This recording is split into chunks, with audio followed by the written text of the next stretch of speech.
50 bikers were ready to start their engines when a tiny girl ran between the motorcycles screaming, "Don't start your bikes!" They almost ignored her, but what the 4-year-old revealed next was absolutely shocking. But no one imagined what would come next. If this story amazes you, please like and comment below. Your support keeps these incredible stories coming. The Desert Rose Motel sat on Highway 95 in the middle of nowhere, Nevada, a strip of faded pink buildings surrounded by sand, sagebrush, and endless sky. It was the kind of place where travelers stopped out of necessity, not choice.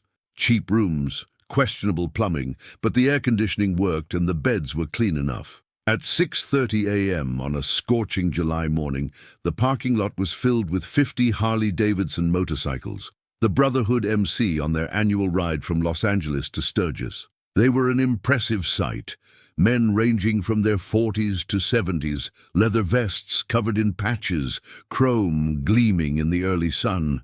Robert Kodiak Brennan, 60 years old and president of the Brotherhood MC, finished loading his saddlebag and stretched his back. It had been a long ride yesterday, and his body reminded him he wasn't 20 anymore. Around him, his brothers were doing the same, checking bikes, adjusting gear, preparing for another 8 hours on the road. "Mount up in 5, Kodiak called out, his voice carrying authority earned through decades of leadership. "We got a schedule to keep." The bikers moved toward their motorcycles, keys in hand.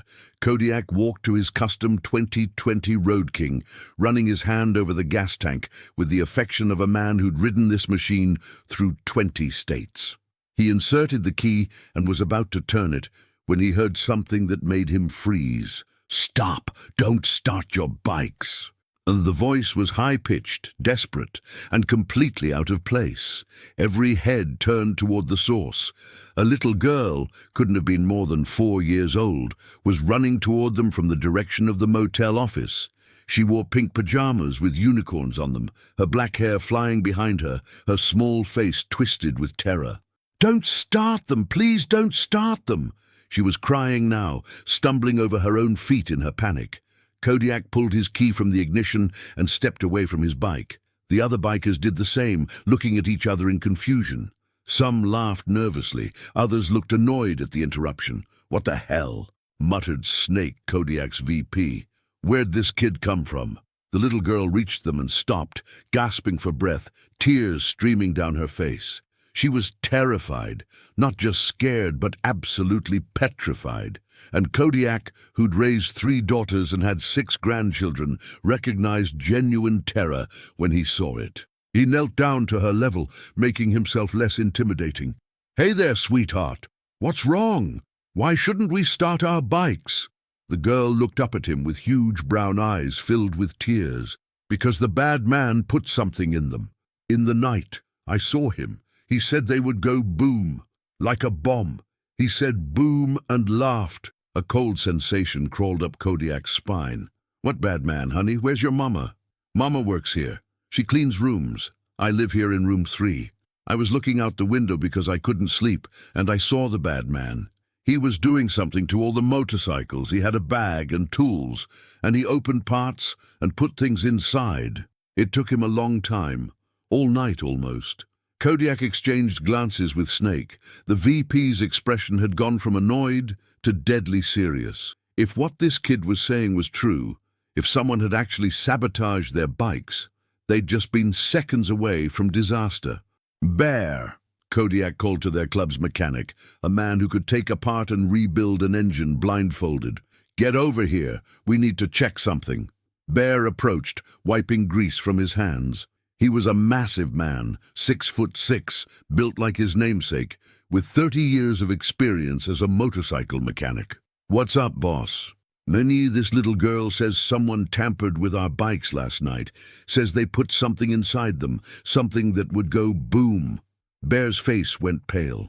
He looked at the child, then at the rows of motorcycles. "You serious?"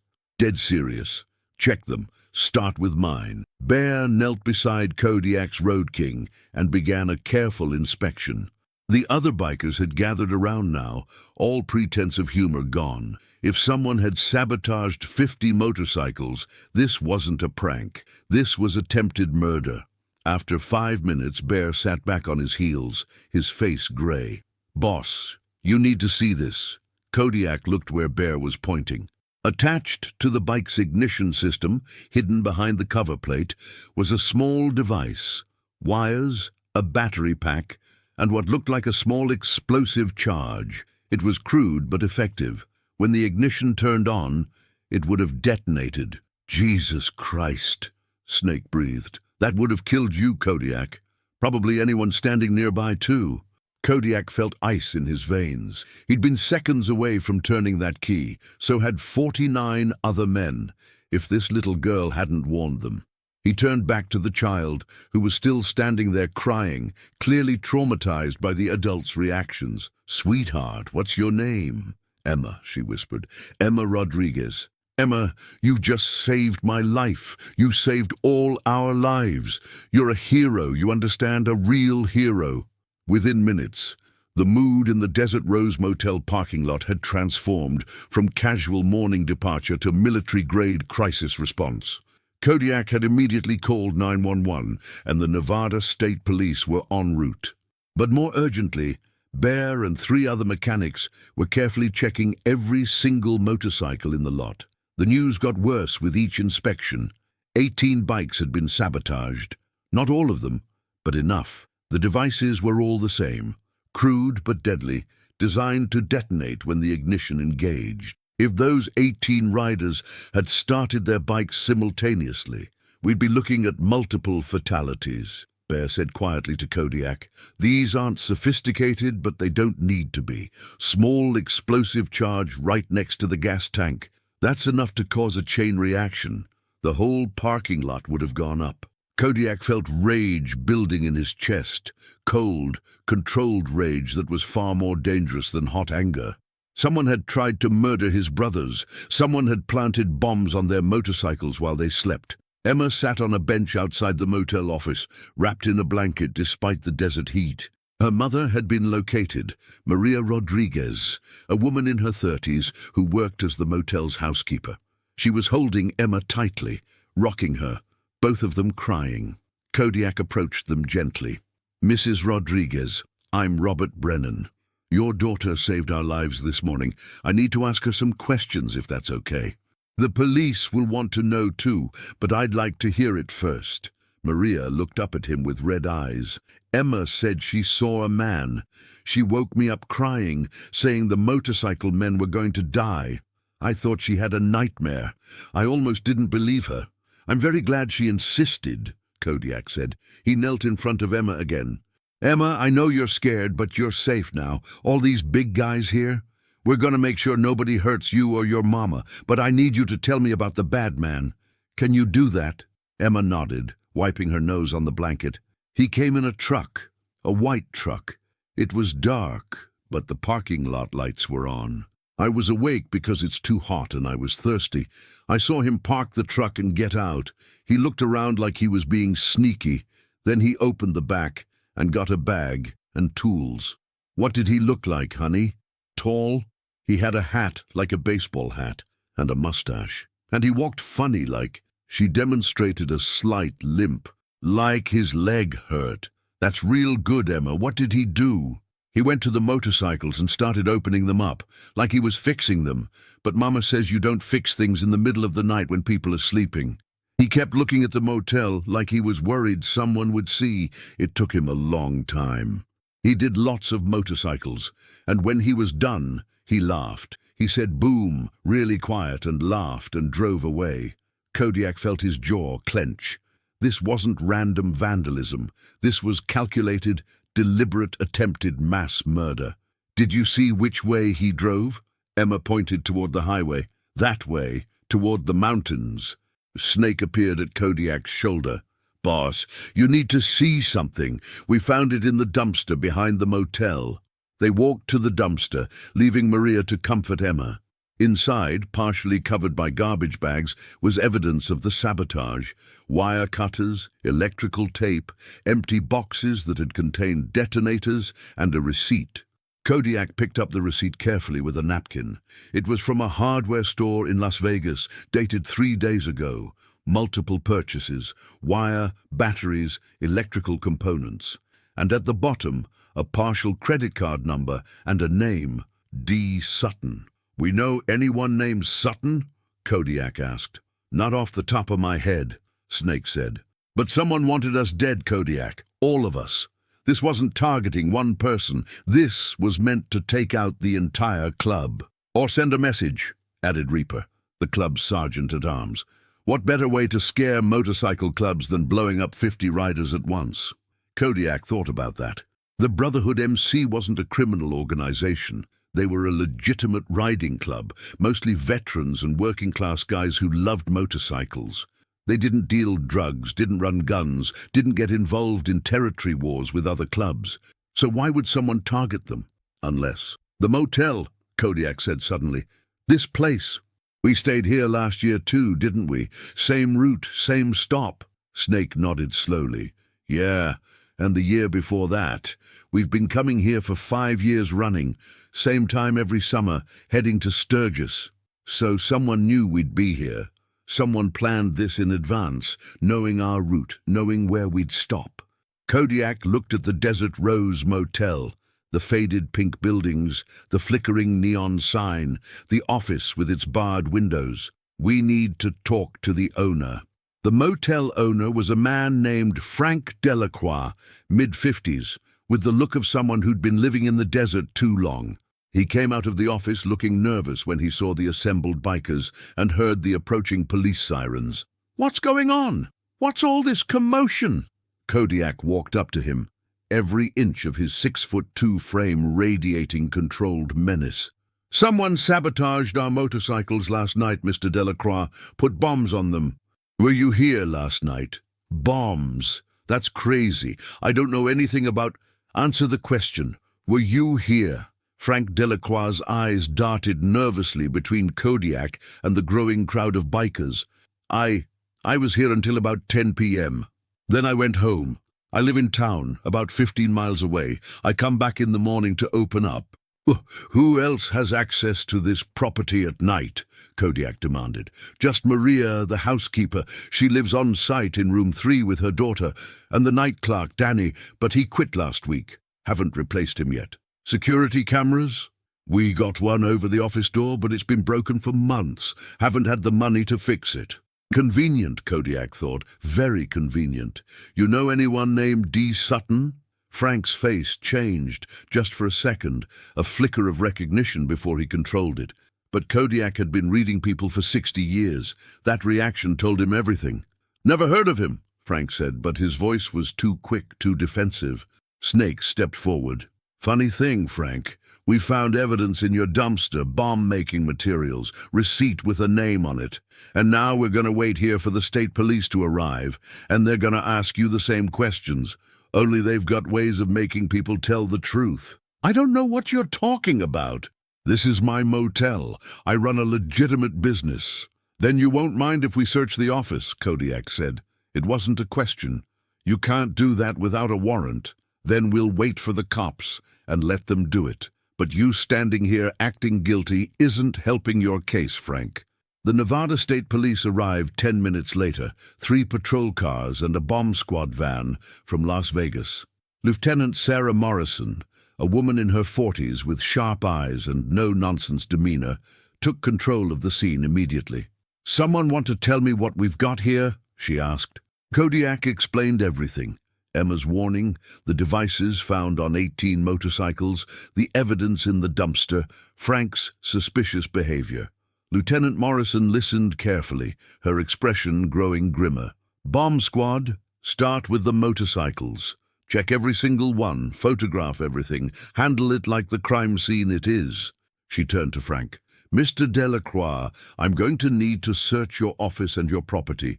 You can consent, or I can get a warrant in about 20 minutes. Your choice." "I consent," Frank said quickly. Too quickly. The search of the office took 15 minutes. What they found changed everything. In the locked drawer in Frank's desk, cash, lots of it, bundles of $100 bills totaling about $50,000. In a closet, packages of methamphetamine, maybe £10 worth. And in a safe hidden behind a painting, documents showing the Desert Rose Motel was a front for a drug distribution operation run by a man named Dominic Sutton. Lieutenant Morrison emerged from the office holding evidence bags. "Frank Delacroix, you're under arrest for drug trafficking, conspiracy, and about a dozen other charges we'll add once we finish processing this scene." As Frank was being cuffed and read his rights, he finally cracked. "It wasn't supposed to happen like this," Dominic said. "We just needed to scare them off, make them stop coming here. The bikers were too visible, too much attention, bad for business. He said he'd handle it. Handle it by blowing up 50 people? Kodiak's voice was ice. "I didn't know about the bombs. I swear, I thought he was just going to slash some tires or something. When I found out what he'd done, I tried to call him off, but he wouldn't answer." "Where is Dominic Sutton now?" Lieutenant Morrison demanded. "I don't know. He's got a compound out past Boulder City, but he moves around. He's paranoid, thinks everyone's out to get him." Lieutenant Morrison looked at Kodiak. "I'm going to need statements from all of you. And that little girl, Emma Rodriguez, she's going to need to be interviewed by a child specialist. Her testimony is crucial." "She's 4 years old," Kodiak said. "She's traumatized. She saved 50 lives, and now she's terrified." "I understand. We'll be as gentle as possible. But Mr. Brennan, I need you to understand something. Dominic Sutton is dangerous. If he finds out his plan failed, if he knows that little girl witnessed him, she and her mother are in danger." The words hung in the air like a death sentence. Maria Rodriguez, who'd been sitting with Emma throughout all of this, heard them and went pale. "What are you saying? We're not safe?" "Ma'am, I'm saying we're going to put you in protective custody until we locate Sutton for your safety and Emma's." "Protective custody?" Maria's voice rose in panic. "For how long? I have a job. Emma has to start preschool next month. We can't just disappear." Kodiak made a decision. "Lieutenant Morrison, with all respect, I've got a better idea. The Brotherhood MC can protect them. We've got a clubhouse in Southern California with security, with men who know how to handle situations like this. Maria and Emma come with us. Stay at the clubhouse until Sutton is caught." "Absolutely not," Lieutenant Morrison said. "I can't allow civilians to—" "You can't stop them either," Kodiak interrupted. "Maria's not under arrest. She's free to go where she wants. And I'm telling you, a police safe house with 2 guards is no match for what we can provide. 50 bikers, 24-hour security, and a facility designed to keep people safe. Your job is to catch Sutton. Our job is to keep Emma and her mama alive while you do it." Lieutenant Morrison looked like she wanted to argue, but she was also pragmatic enough to see the logic. She looked at Maria. "Mrs. Rodriguez, it's your choice. Police protective custody or go with them." Maria looked at Kodiak, this big, intimidating biker who'd been nothing but gentle with her daughter. Then she looked at Emma, who was holding tight to the blanket, and looking at Kodiak like he was a superhero. "Emma," Maria asked quietly, "do you trust these men?" Emma nodded vigorously. "They're nice, Mama. They listen. They believe me. The big one," she pointed at Kodiak, "he has kind eyes, like Daddy had." Maria's eyes filled with tears. Emma's father had died 3 years ago, killed in a construction accident. Since then, it had been just the 2 of them, struggling to survive, moving from job to job, place to place. "Okay," Maria whispered. "We'll go with you." Kodiak nodded. "Pack what you need. We roll in 30 minutes. The ride from Nevada to Southern California took 8 hours. Maria and Emma rode in a support van, driven by Bear's wife Gloria, who'd been called to help. The 50 bikers formed a protective convoy around the van, front, back, and sides. If Dominic Sutton tried anything on the highway, he'd have to go through them first. Emma fell asleep within the first hour, exhausted from the trauma and adrenaline of the morning.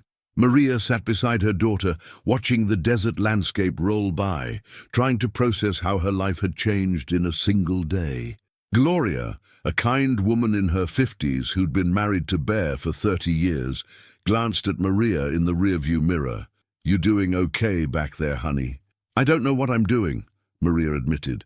This morning I was a housekeeper at a drug motel. I didn't know was a drug motel.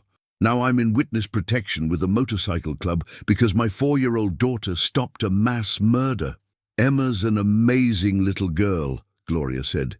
Do you know how much courage it took for her to run up to 50 scary-looking bikers and tell them to stop? Most adults wouldn't have that kind of bravery. Nah, she's always been protective, Maria said softly. Ever since her father died, she's been watching over me, like she thinks she has to be the parent now. She's 4 years old, and she worries about whether I'm eating enough, whether I'm sad. It's not fair. Life rarely is, Gloria agreed, but you're doing something right, Maria. That child has a good heart, because you raised her with one. They arrived at the Brotherhood MC clubhouse just after 6 p.m. The compound was in the high desert outside San Bernardino, a fortified property with high walls, security gates, and a main building that looked more like a fortress than a clubhouse. Inside the walls were living quarters, a garage, a meeting hall, and enough space for the entire club to gather. Kodiak showed Maria and Emma to a private room on the second floor, clean, comfortable, with its own bathroom. It was nicer than any place Maria had lived in years. You're safe here, Kodiak said. Windows are reinforced, doors have double locks, and there's always someone on guard. Nobody gets in without us knowing. Emma was clinging to her mother, exhausted and overwhelmed. Are the bad men going to find us? She asked in a tiny voice. Kodiak knelt down to her level again. Emma, I'm going to tell you the truth because you're a brave girl who deserves honesty. The bad man might try to find you, but if he does, he's going to have to go through 50 of the toughest guys you've ever seen, and we're not going to let him hurt you. That's a promise. Like superheroes? Emma asked. Exactly like superheroes. Except we ride motorcycles instead of flying. That night, the Brotherhood MC held an emergency meeting. All 50 members gathered in the main hall, along with several other chapters who'd driven in when they heard what happened. Kodiak stood at the front of the room, his face grim. Brothers, we've got a situation. Dominic Sutton tried to kill us all. He failed, thanks to a 4-year-old girl. Now he's in the wind, and as long as he's out there, Emma and Maria are in danger. The police are looking for him, but they've got limited resources. We've got something they don't. Brothers in every state, eyes everywhere, and a network that can find people who don't want to be found. What are you proposing? Asked Reaper. I'm proposing we find Sutton before he finds Emma. We use our contacts, our connections, our brothers across the country. We track him down, and we deliver him to the police, alive because we're not murderers, but delivered. And we make sure everyone knows that anyone who touches that little girl or her mother answers to us. Snake stood up. I'm in. That kid saved my life. I owe her. One by one, every member of the Brotherhood MC stood. Not just the 50 who'd been at the Desert Rose Motel, but the additional 30 who'd come from other chapters. 80 bikers, all committed to protecting a 4-year-old girl they'd just met. Over the next 3 days, the network activated. Brotherhood MC had chapters in 15 states, with connections to dozens of other clubs. The word went out. Dominic Sutton. Descriptions, last known locations, vehicle information, everything. Within 48 hours, they had a lead. Sutton had been spotted in Arizona near the Mexican border.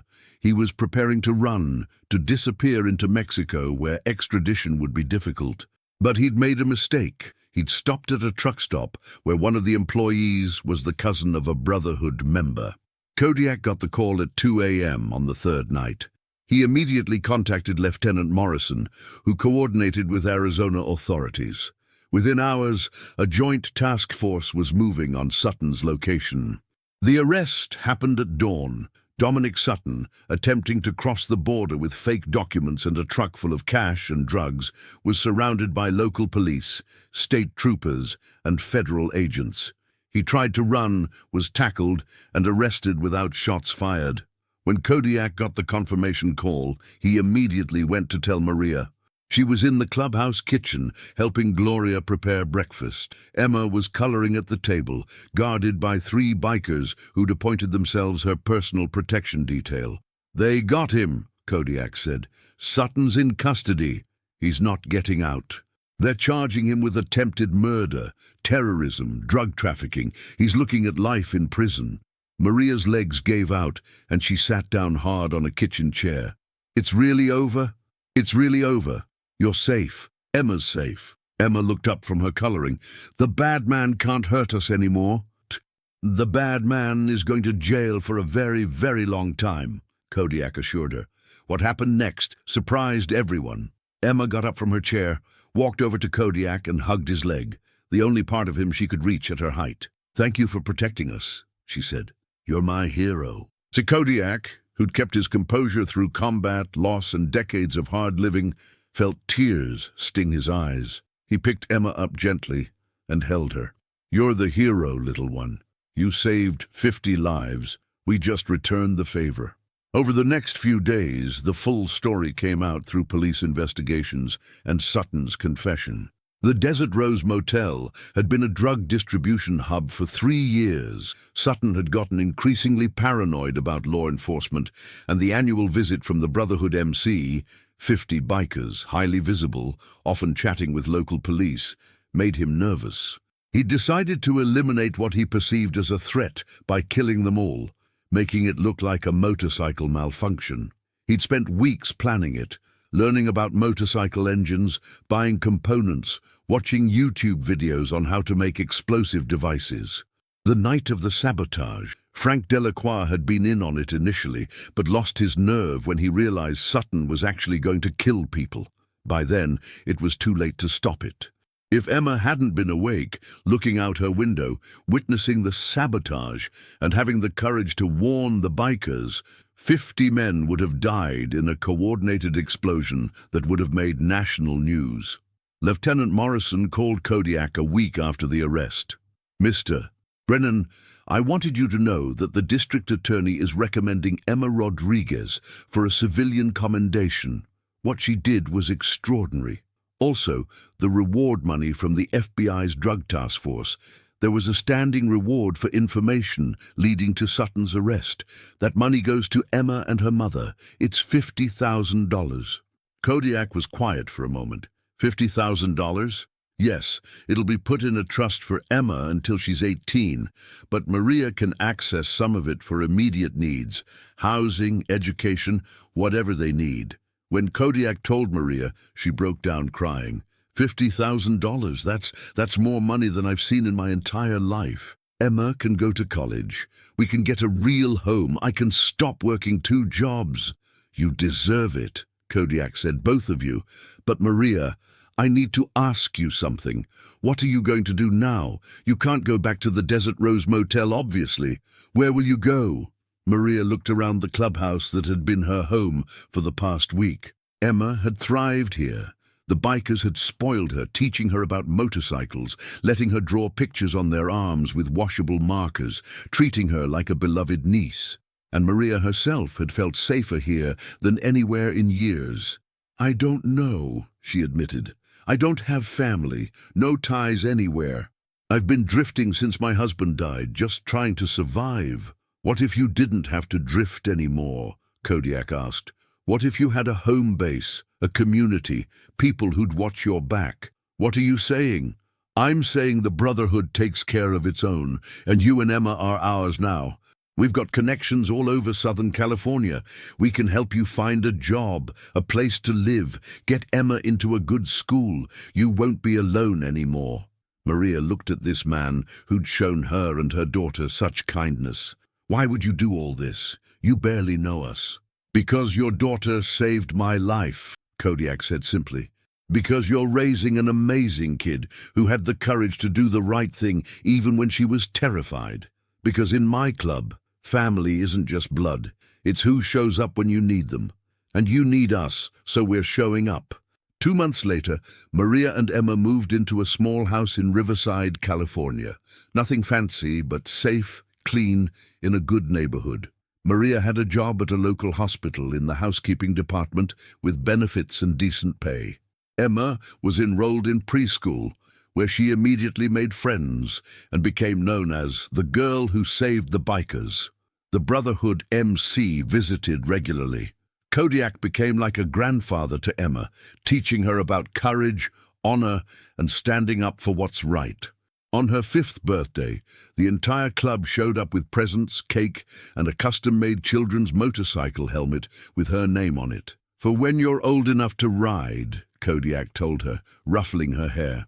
"I want to be a biker when I grow up," Emma declared, "and protect people like you do." "You already are protecting people," Kodiak said. "You've been doing it since you were 4 years old." 5 years passed. Emma was now 9 years old, thriving in school, confident and brave. She still remembered that morning at the Desert Rose Motel, how terrified she'd been, how she'd almost not warned the bikers because they looked so scary. But she'd done it anyway, and in doing so, had changed her life and her mother's forever. Maria had been promoted to supervisor at the hospital. She'd gone back to school part-time, working on a nursing degree. The $50,000 in Emma's trust fund was carefully managed, growing through investments secured for her college education. But more than the money, more than the stability, what mattered most was the family they'd found. The Brotherhood MC had become exactly that, family. They celebrated birthdays and holidays together. They helped each other through hard times. They showed up.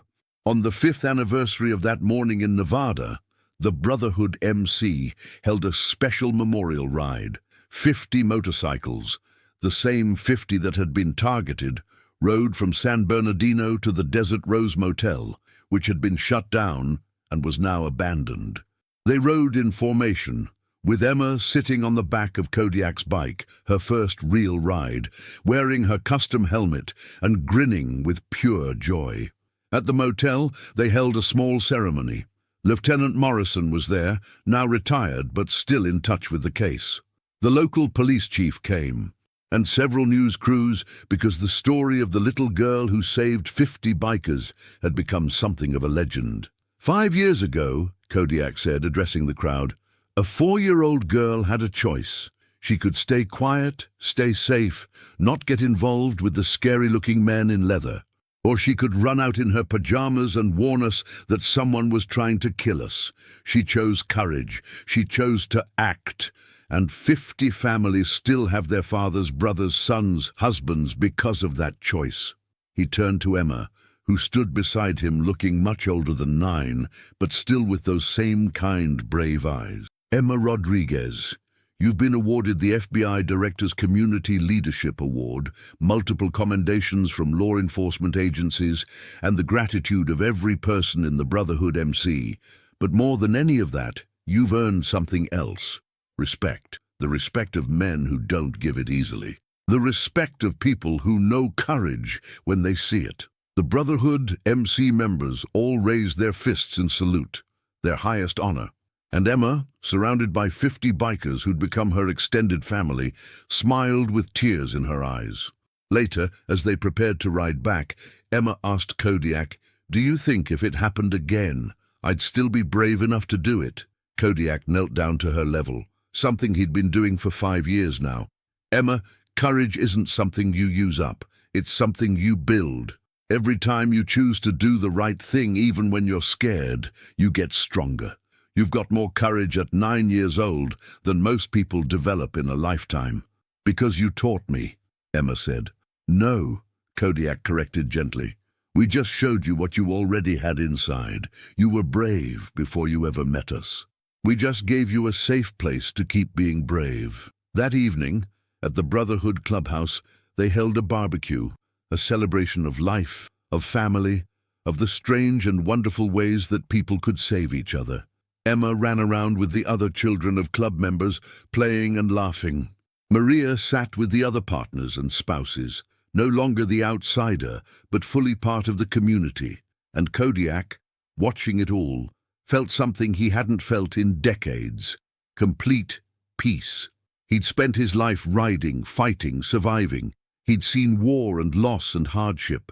But in the end, what mattered most was this: a little girl in pink pajamas who'd run toward danger instead of away from it, who'd trusted strangers when she had every reason not to, who'd saved 50 lives with 3 simple words: don't start your bikes. 10 years later, Emma Rodriguez graduated high school with honors.